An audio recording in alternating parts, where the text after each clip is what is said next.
Okay, we want to just give you a quick tour so you have this on hand of these different plants, so you know when they're coming up in the spring, like what's supposed to be there. And so if it's useful, great. Um, just to introduce you, this is an azalea, and it's not been doing so great, but I've been feeding it. I'll leave the food for you. I don't even know what this is called. It was here. It's not native, but it has pretty purple flowers.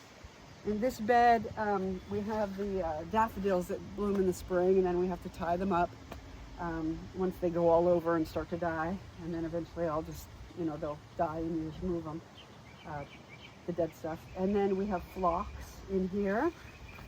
Phlox is not doing so well. I think it needs more water than I give it, so feel free to water. This is we planted this one, a beautiful grass. It's a Shenandoah switchgrass.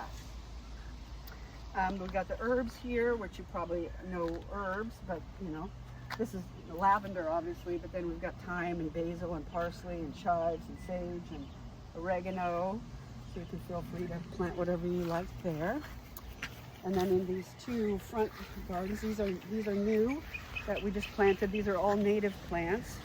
So this is a purple cone flower, so it'll have a beautiful flower soon. This is a goldenrod, which will probably bloom later in the, I don't know if any of these will bloom this year, but next year, that's probably a later bloomer. This is a Ozark blue star. It has beautiful blue little flowers in the spring. This and this over here are Alexander, what are they called again? Alexander, blanking. Yellow? Sweet Alexander? I don't know. Alexander something, but they have yellow flowers.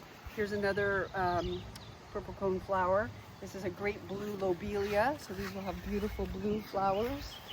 This is a butterfly weed, and this is milkweed, and both of these are good for the monarch butterflies. Love this.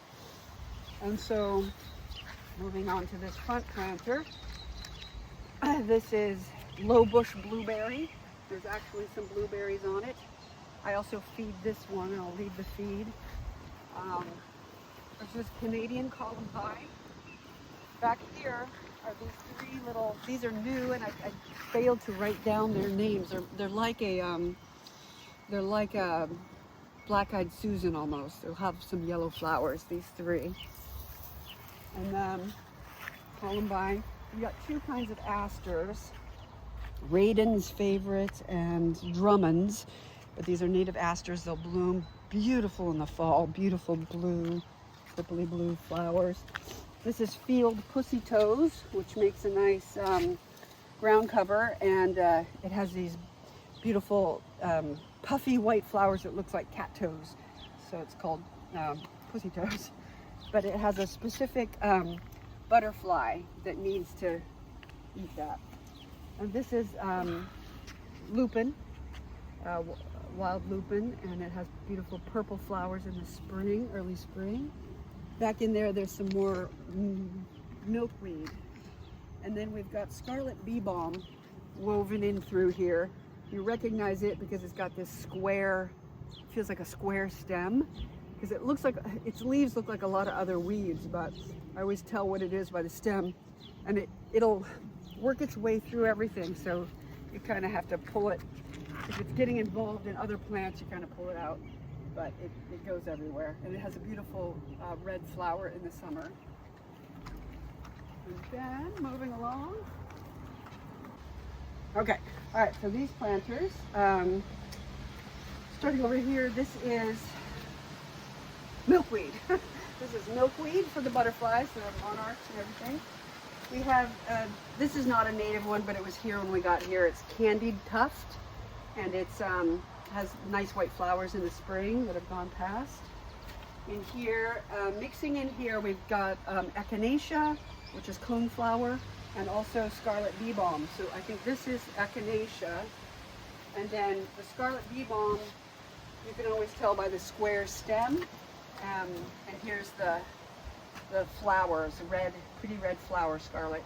So the scarlet bee balm can be a bit aggressive, so if it starts getting in an interfering with other plants, I just pull a little bit of it out and just kind of tend it. So more candied tuft, and then this is goldenrod. Yep, okay. This is goldenrod, which was the yellow flowers that bloom in the late summer, early fall. Over here, again, we have the echinacea, which is the cone flower, and then we have strawberries. These were here when we came, and they're actually, you know, it actually produces a few, which are fun if the squirrels don't get them or whatever. Okay, so we did these.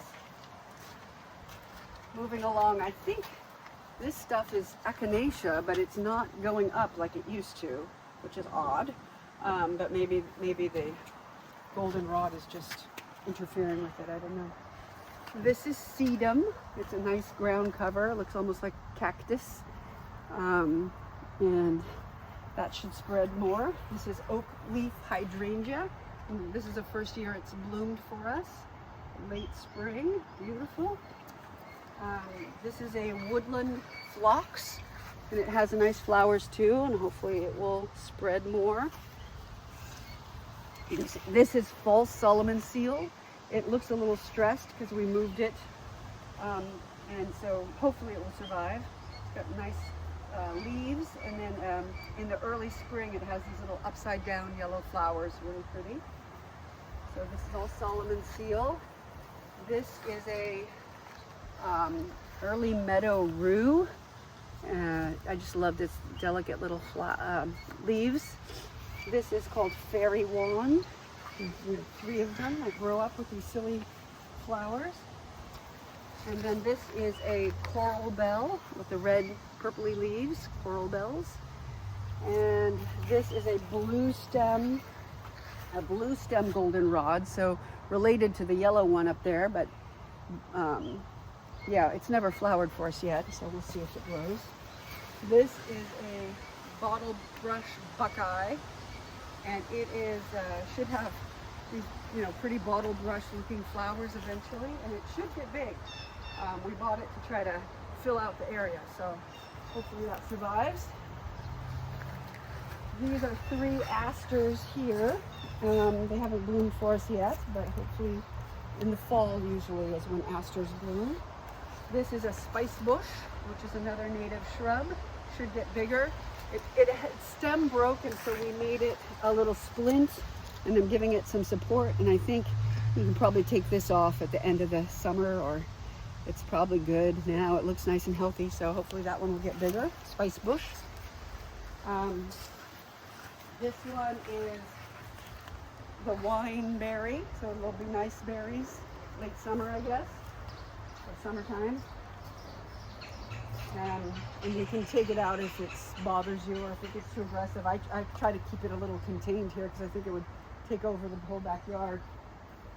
We have Christmas fern back here that we planted, and 2 Christmas fern, and in the back is an ostrich fern.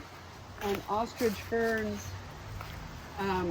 they die back in the winter and then they come back. And these Christmas ferns, they kind of stay year round. And then here we have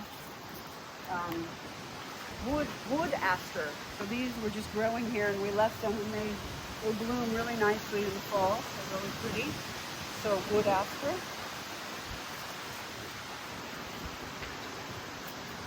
And then here we've got Jacob's ladder, which blooms in the early spring. Pretty little blooms.